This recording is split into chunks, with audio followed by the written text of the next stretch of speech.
In the earlier lecture, we have studied how to find the analytic function f of z when u minus v is given, right? So wherein you have written f of z is equal to u plus iv, then multiplied by I into f of z, then adding them, then simplifying them, and call this u minus v as capital U and u plus v as capital V, and then partially differentiating capital U with respect to x and y, and then putting this in this equation, right? Next concept was harmonic function. This concept we have already studied. Still, we have revised it. Any function of x and y which has continuous partial derivatives of first and second order and satisfies the Laplace equation del square phi is equal to dou square phi by dou x square plus dou square phi by dou y square equal to 0 is called a harmonic function. So any function which has continuous partial derivatives and which satisfies the Laplace equation is called harmonic function. Then there was next question which says that if v is this, then show that v is harmonic and moreover find the analytic function. So v तो आपका harmonic है या नहीं वो check करना होगा आपको, that is double derivative partial derivative find out करना है with respect to X and Y और उनको ऐड करना है. अगर आंसर 0 मिलता है तो you can conclude that it satisfies the Laplace equation and hence it is harmonic function. And moreover, how to find the analytic function when v is given, partially differentiate vx vy, call them psi2 and psi1, and then put this in f dash of z is equal to psi1 z comma 0 plus I into psi2 z comma 0, right? Second question was also similar. If you show that the function u is satisfies the Laplace equation and find its corresponding analytic function. This question can also be reframed as show that the function u is equal to this is a harmonic function and moreover find its analytic function. इस तरह से भी इस question को आप constitute कर सकते थे. यही क्वेश्चन हमने ट्यूटोरियल का इसका जो आगे का पार्ट है that is f of Z find out करना व्हेन यू इज गिवन, वो हमने डिस्कस किया था, राइट? सबने सॉल्व किया होगा, I hope so. Next concept was harmonic conjugate. if f of z is u plus iv is analytic function, then u is called harmonic conjugate of v and vice versa. That means what, अगर आपका function analytic है then u को आप बोलेंगे harmonic conjugate of v and v को आप harmonic conjugate of u बोलेंगे, right? So this is all about the previous lecture. Let us start with the last topic of this module, that is orthogonal curves, orthogonal trajectories. So orthogonal curves or orthogonal trajectories. There is a theorem which says that if f of z is u of xy plus I into v of xy is analytic function, if f of z is analytic function, then the curves u equal to c1 and v equal to c2 intersect orthogonally, intersect each other orthogonally. ठीक है, that means what कि अगर आपका function analytic है तो उसके real और imaginary part अगर वो एक दो कर्व्स बनाते हो इक्वेट करके सी से, तो दोनों भी एक दूसरे को ऑर्थोगोनली इंटरसेक्ट करेंगे. दैट मीन्स दोनों के बीच में जो एंगल होगा वो 90 डिग्री का होगा, दोनों कर्व के बीच में का, right? Next concept is orthogonal trajectory. A curve which cuts every member of the given family at right angle is called orthogonal trajectory of the family of curves. ऐसा curve which cuts हर एक member, उस member के उस family के हर एक member को अगर right angle पे कट करता है या which cuts every member of the given family at right angle is called orthogonal trajectory of the family of curves, right? Next concept is orthogonal trajectory of the family of curves. ये important है, यहाँ पे ये statement ज्यादा important होगी, वो देखते हैं. पहले ये देख लेते हैं. If f of z is equal to u plus iv is an analytic function, then the curves u is equal to c1 and v is equal to c2 intersects orthogonally. That means what कि अगर आपका f of z analytic है तो दो curve जो है वो एक दूसरे को इंटरसेक्ट ऑर्थोगोनली करेंगे. That is v is equal to c2 is the family of orthogonal trajectories. That is v is equal to c2 is the family of orthogonal trajectory of the family of curves given by u is equal to c1, and hence therefore ये concluding remarks है कि hence to find orthogonal trajectory of u is equal to c1 we find the harmonic conjugate v is equal to c2. इसका क्या मतलब हुआ कि अगर आपको पूछा गया कि find the orthogonal trajectory of u is equal to some curve, then use some curve, then that means that it is nothing but finding its u का हार्मोनिक कॉन्जुगेट। u का हार्मोनिक कॉन्जुगेट होता है v, that means you have to find v। Indirectly वो बोल रहे हैं कि आपको u दिया है, आपको v फाइंड आउट करना है, right. Similarly to find orthogonal trajectories of v is equal to c2, we find the harmonic conjugate u is equal to c1। अगर आपको v दिया है तो आप u फाइंड आउट करेंगे और उसी को बोला जाएगा finding orthogonal trajectory of v या फिर u। ये समझ में आया क्या? ये ज्यादा इंपॉर्टेंट है। डेफिनेशन तो आपने देख लिया, लेकिन क्वेश्चन में दिस इज इंपॉर्टेंट, ठीक है। दैट अगर आपको बोला गया कि find the orthogonal trajectory of u is equal to c1, आपको इनडायरेक्टली वो बोल रहा है कि u का जो हार्मोनिक कॉन्जुगेट है दैट इज v, वो फाइंड आउट करो। सिमिलरली यहाँ पे भी, ठीक है। एग्जाम्पल देखिए फिर अभी इस पे। Example number 1,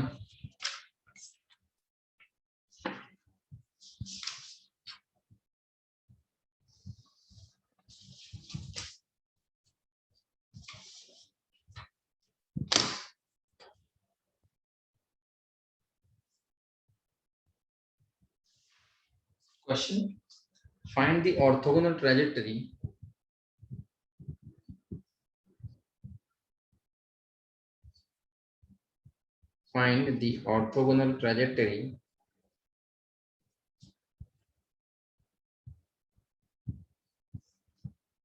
of the family of curves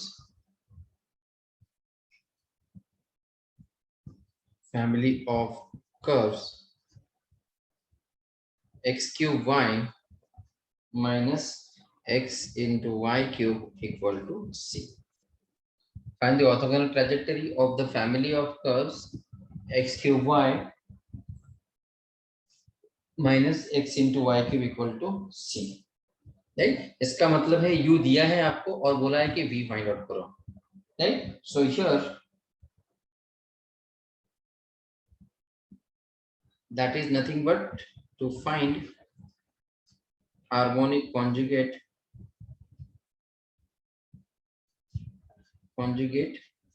of u, that is to find v, right? So step number 1, this is your u, so let u is x cube y minus x into y cube, right? अब आपको u दिया है, आपको v find out करने के लिए बोला है, तो आप क्या करते हो? Find the partial derivative of u with respect to x, call it as phi1 of xy, बराबर है। सो क्या हो जाएगा ये? विद रिस्पेक्ट टू x अगर डिफरेंशिएट करते हैं तो 3x square y minus y cube, बराबर है। x क्यूब का डेरिवेटिव होगा 3x स्क्वायर और x का डेरिवेटिव होगा uy। Now uy is phi2 of xy, that will be nothing but with respect to y differentiate करना है आपको इसको। this will be x cube, y का derivative 1 minus 3x into y square, बराबर है। Next क्या करेंगे आप?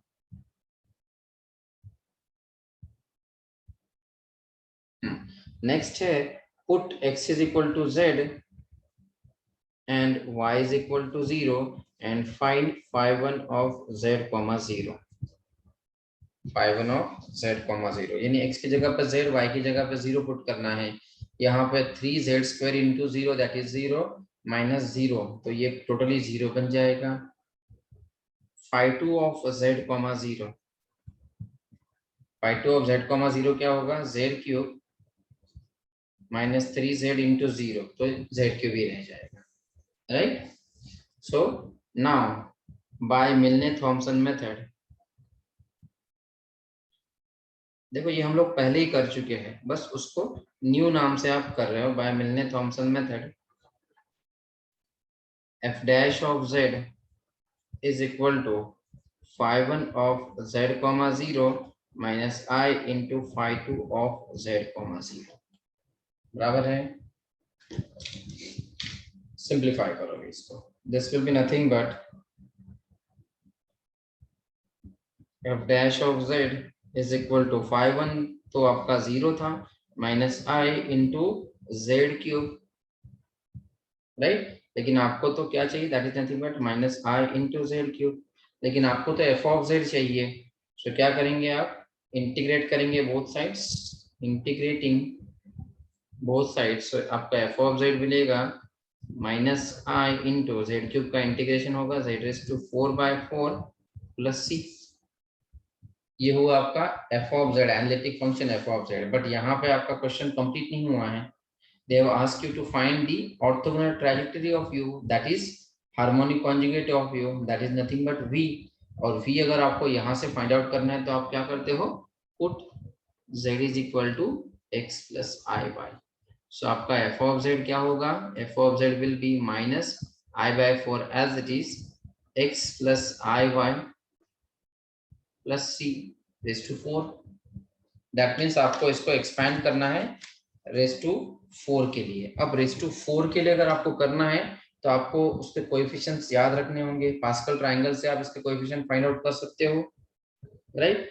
इफ दिस इज 1, इसके एंड पॉइंट पे 1 1 लिखते हो, देन अगेन एंड पॉइंट पे 1 1 लिखो, और 1 + 1 का जो सम है उसको मिडिल में लिखो, देन अगेन 1 1 एंड पॉइंट पे 1 + 2 is 3, 3 + 2 is 3, अगेन लास्ट में 1 1 लिखना है, 1 + 3 is 4, 3 + 3 is 6, 3 + 1 is 4, राइट। ये है आपका a + b रेज टू 0 के लिए, ये है आपका a + b रेज टू 1 के लिए, ये है आपका a + b रेज टू 2 के लिए, a² + 2ab + b², ये है आपका a + b³ के लिए, a³ + b 3ab a²b + 3ab² + b³, then a raised to 4 plus 4 a cube b plus 6 a square b square plus 4 a into b cube plus b cube b raised to 4। इस तरह से आपको Pascal triangle, this is called as Pascal triangle, ये coefficient देता है आपको सिर्फ pascal triangle.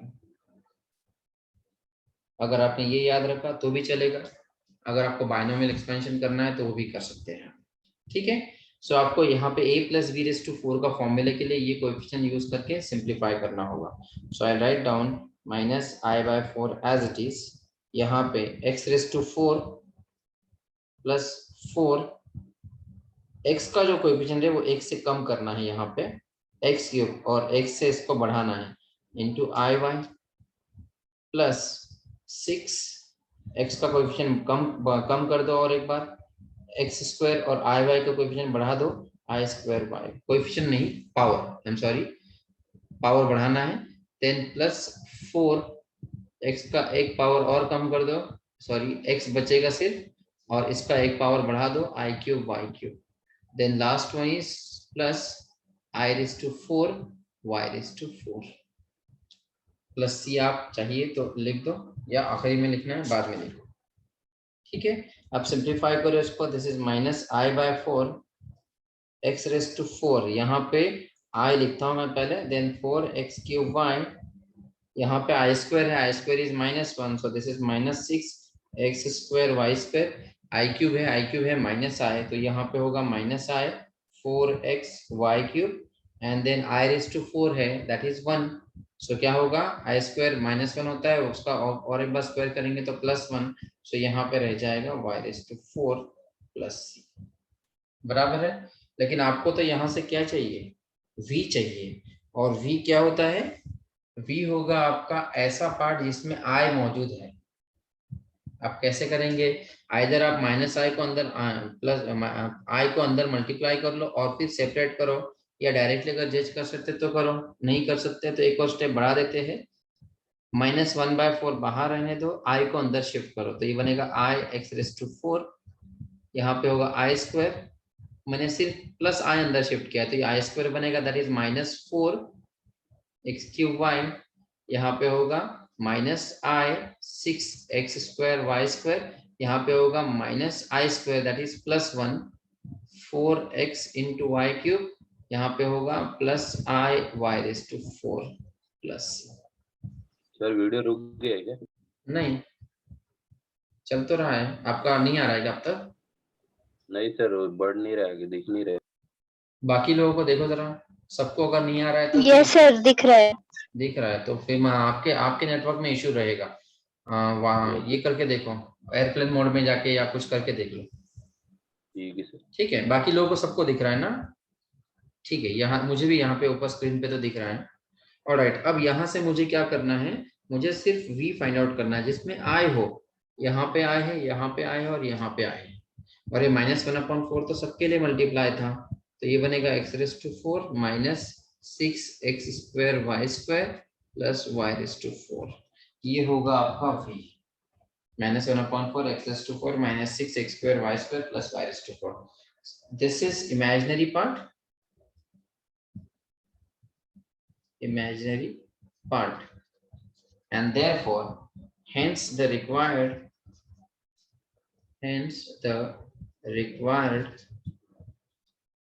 orthogonal trajectories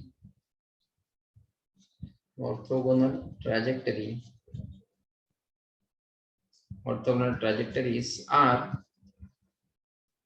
x⁴। अब यहाँ पे क्या हो रहा है, ये -1/4 जो है v = c1 होता है ना, या v = c होता है, तो ये -1/4 भी राइट साइड में चला जाएगा, तो बचेगा सिर्फ ब्रैकेट की part, that is -x⁴ minus 6x² plus y⁴ equal to, आप चाहिए तो नया, क्योंकि -4c यहाँ पे आ जाएगा, उसको नया कांस्टेंट बोल दो c'। So this is your orthogonal trajectory of u। आया क्या सबको समझ में? ये पार्ट क्लियर है सबको? इनडायरेक्टली क्या हो रहा है कि नाम भले कंसेप्ट न्यू हो कि आपको ऑर्थोगोनल ट्रैजेक्टरी फाइंड आउट करना है, बट अल्टीमेटली आपको यू दिया है और वी फाइंड आउट करने के लिए बोला है। ठीक है, नेक्स्ट क्वेश्चन देखिए फिर भी। Next question,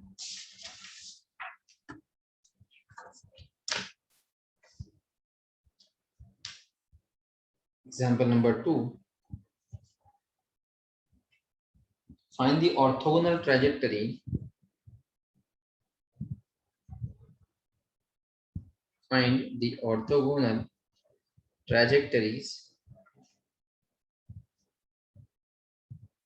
of the family of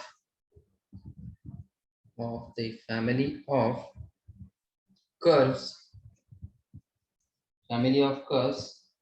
e⁻x into cos y plus x into y equal to alpha, where alpha is the real constant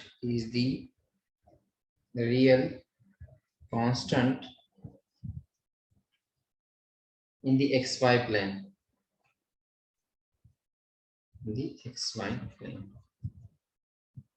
Solution: find the orthogonal trajectory of the family of curves e⁻x cos y plus x into y equal to alpha, where alpha is the real constant in the xy plane. ऐसा question हो चुका है क्या?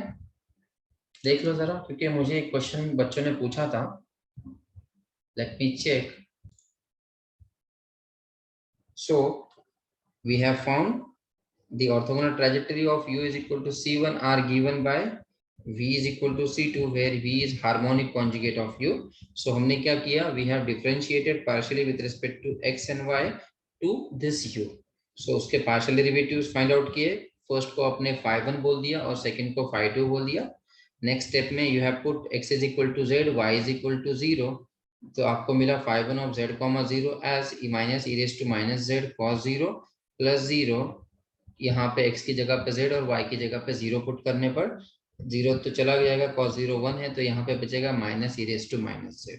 Then phi2 of z, 0 क्या होगा आपका, -e⁻z sin 0 -e⁻z sin 0 plus z, तो यहाँ पे sin 0 0 है, तो ये पहली टर्म 0 हो जाएगी, सो आपको सिर्फ z मिल जाएगा। Right now bye मिलने-थॉम्पसन method,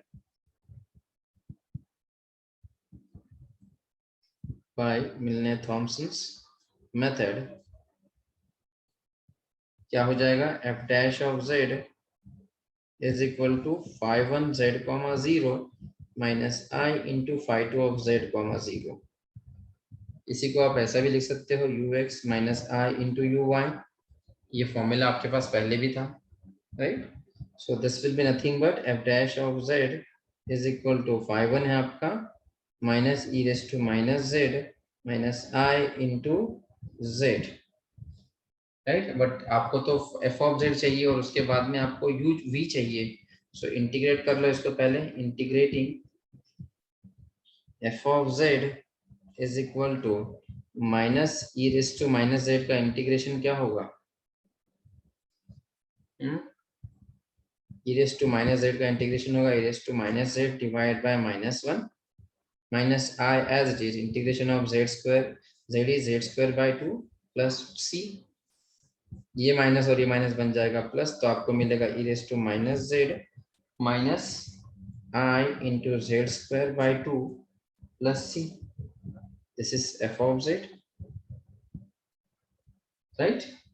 this is your analytic function. अगर क्वेश्चन यहीं तक होता तो आप यहीं पे स्टॉप करते, बट आगे उन्होंने इस क्वेश्चन में तो उन्होंने ऑर्थोगोनल ट्रेजेक्टरी ऑफ यू पूछा है। सो आपको क्या करना होगा यहाँ पे, you put z is equal to x plus i y, x plus i Y.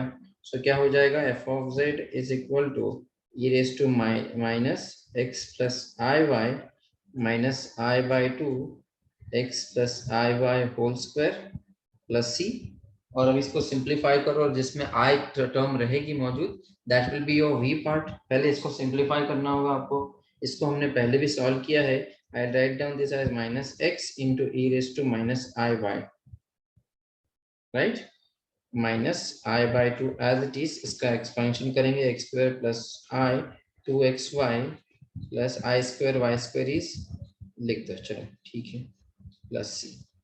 अब यहाँ पे क्या होगा, e raise to minus x तो रहने दो, e raise to minus i theta क्या होता है, कोई बताएगा, cos theta minus i sine theta बराबर है क्या, minus i sine theta, right. So we have, ये बनेगा cos y minus i sine y minus i by 2 as it is. यहाँ पे होगा x square plus i 2xy, अब चाहिए तो माइनस वाई स्क्वायर प्लस सी।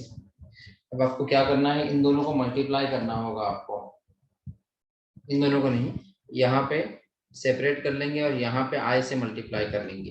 तो आपको क्या मिलेगा, this is f of z, this will be e raise to minus x cos y minus i e raise to minus x sine y minus 1/2 रहने दो, i से मल्टीप्लाई कर लो, i x square plus i square हो रहा है that is minus 2xy minus i into y square plus C.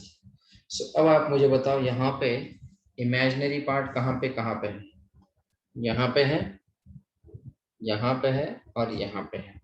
And therefore v कितना मिलेगा आपको, therefore v is nothing but I हटा के जो पार्ट रहेगा वो आपका v होगा। तो यहाँ पे होगा minus sine e raise to minus x sine y, यहाँ पे 1/2 रहेगा माइनस 1/2 और यहाँ पे x square minus y square, क्योंकि आई हट जाएगा यहाँ से, x square minus y square. ये होगा आपका orthogonal trajectory of u. And therefore जो conclusive line will be, next page पे करनी पड़ेगी हमको वो कंक्लूडिंग लाइन, या यहीं पे कर देता हूँ अभी। देयरफॉर वी हैव, यहाँ पे कर लेता हूँ, therefore orthogonal trajectories are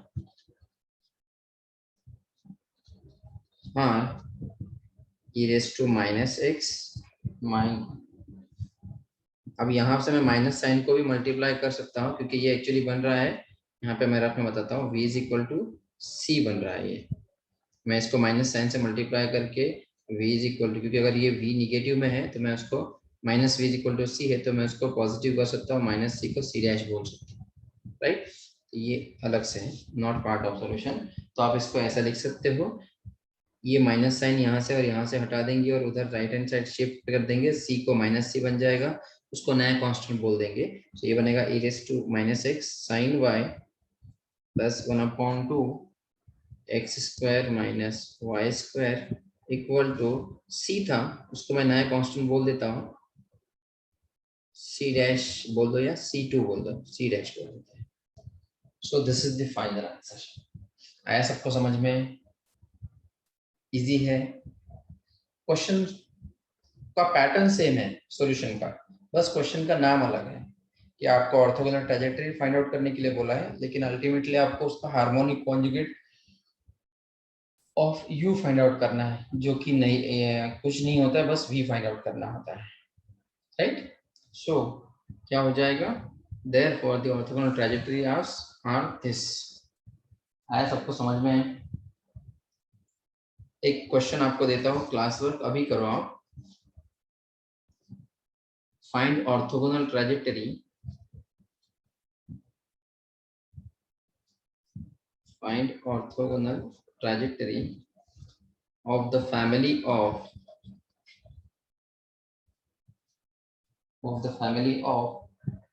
curves given by